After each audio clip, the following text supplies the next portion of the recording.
ഇത് ഇന്നത്തെ ചായയുടെ പലഹാരമാണ് കേട്ടോ. മുട്ട സുർക്കയും മുട്ടക്കറിയും. അപ്പോൾ നിങ്ങൾ വിചാരിക്കും, ഓ നല്ല എനർജി ഫുഡാന്നല്ല കഴിക്കുന്നതെന്ന് അല്ലേ.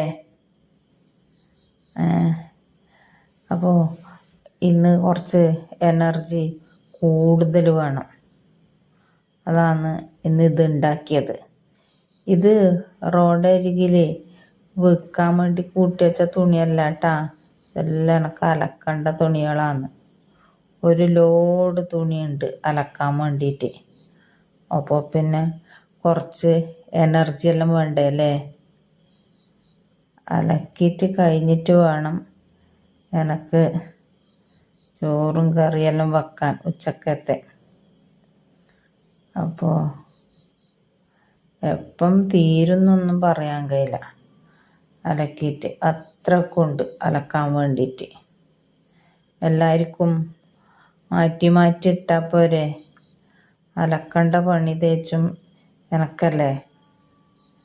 ഒരാളും കൂടൂല അലക്കാൻ വേണ്ടിയിട്ട്, എല്ലാം ഞാൻ ഒറ്റയ്ക്ക് തന്നെ ചെയ്യണം. വെള്ളമുണ്ടെല്ലാം അലക്കണമെങ്കിൽ ഒരുപാട് ബുദ്ധിമുട്ടാണ്. അതിൻ്റെ അടിയെല്ലാം ഇവർ നടന്ന് ചളിയാക്കിയിട്ടുണ്ടാവും. അതെല്ലാം ഒരച്ച് കഴുകിയിട്ട് തന്നെ എൻ്റെ കയ്യിലെ പണിയൊരുങ്ങി.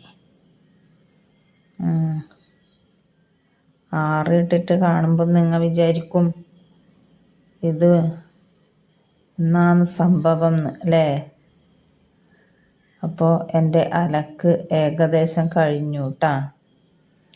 ഇനി ചോറിൻ്റെ പണി തുടങ്ങാം. ചോറിന് തീപ്പറ്റിക്കട്ട്. ഞാനുണ്ടല്ലോ കലത്തിൽ വെള്ളം വെച്ച് അരി ഇട്ടതിന് ശേഷമാണ് കേട്ടാ തീപ്പറ്റിച്ചിട്ടത് അടുപ്പത്ത് വെക്കൽ. പിന്നെ കറിക്കുതാ ഒരു വലിയ കപ്പക്ക കിട്ടിയിട്ടുണ്ട്. അപ്പോൾ അതുകൊണ്ട് പുളിശ്ശേരി ഉണ്ടാക്കാം. വലുതായതുകൊണ്ട് തന്നെ മുഴുവനും വേണ്ട, പകുതി എടുക്കാം. അത് തന്നെ ധാരാളമാണ്. എനിക്ക് കപ്പക്ക പുളിശ്ശേരി വളരെ ഇഷ്ടമാണ്. മറ്റുള്ളതിനേക്കാളും കപ്പക്കനെ കൊണ്ട് പുളിശ്ശേരി ഉണ്ടാക്കിയാൽ പ്രത്യേക ടേസ്റ്റല്ലേ അല്ലേ. ഓരോരാൾക്കും ഓരോന്നായിരിക്കും ഇഷ്ടം. പക്ഷെ എനിക്ക് കപ്പക്ക ആണ് കേട്ടോ കൂടുതൽ ടേസ്റ്റ് വെള്ളരിക്കനെല്ലാം കാണും. അപ്പോൾ കപ്പക്ക തോലൊക്കെ കളഞ്ഞ് കഷ്ണാക്കിയിട്ട് കുക്കറിൽ വേവിക്കാൻ വെക്കുന്നേ. എന്താ കുക്കറിലേക്ക് ഇടട്ടെ. പിന്നെ ഇതിൽ ഞാൻ കുറച്ച് മഞ്ഞൾപ്പൊടിയും പിന്നെ ഒരു നുള്ള് പറങ്കിപ്പൊടിയും ചേർക്കുന്നുണ്ടേ. അതെന്തിനെന്ന് വെച്ചാൽ നല്ല കളർ കിട്ടാൻ വേണ്ടിയിട്ടാണ്. അപ്പോൾ അതും ഉപ്പും കുറച്ചും വെള്ളം ഒഴിച്ച് വേവിക്കാൻ വെക്കാം.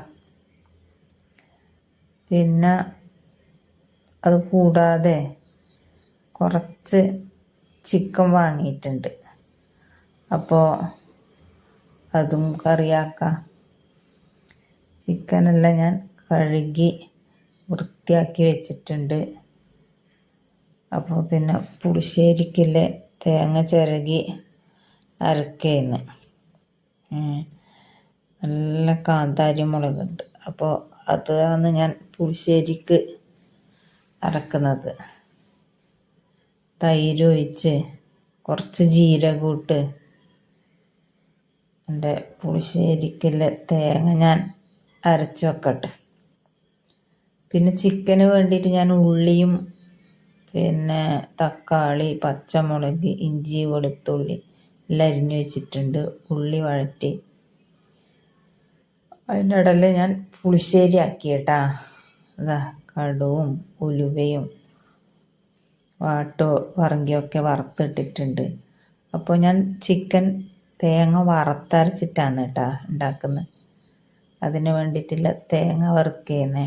ഇതിൻ്റെ ഒന്നിച്ച് ഞാൻ വെളുത്തുള്ളിയും ഒരു കഷ്ണം ഇഞ്ചിയും പിന്നെ കുറച്ച് കറിവേപ്പിലയും കൂടെ ചേർത്തിട്ട് തേങ്ങ വറുക്കേനെ. പിന്നെ കുറച്ച് ജീരകം കൂടി ചേർക്കുന്നുണ്ടേ, നല്ല ജീരകം. അതുകൂടി ചേർത്ത് തേങ്ങ വറുത്തിട്ട് ഏകദേശം ആയിട്ടുണ്ട് കേട്ടോ. അപ്പോൾ അത് ഓഫാക്കി. ചിക്കൻ ഇപ്പുറത്തുനിന്ന് വേവുന്നുണ്ട് കേട്ടോ. അപ്പോൾ ഞാൻ തേങ്ങ വറുത്തതും കൂടെ അരച്ചതും കൂടി ചേർത്തു. അപ്പോൾ എൻ്റെ കറിയായി കേട്ടോ.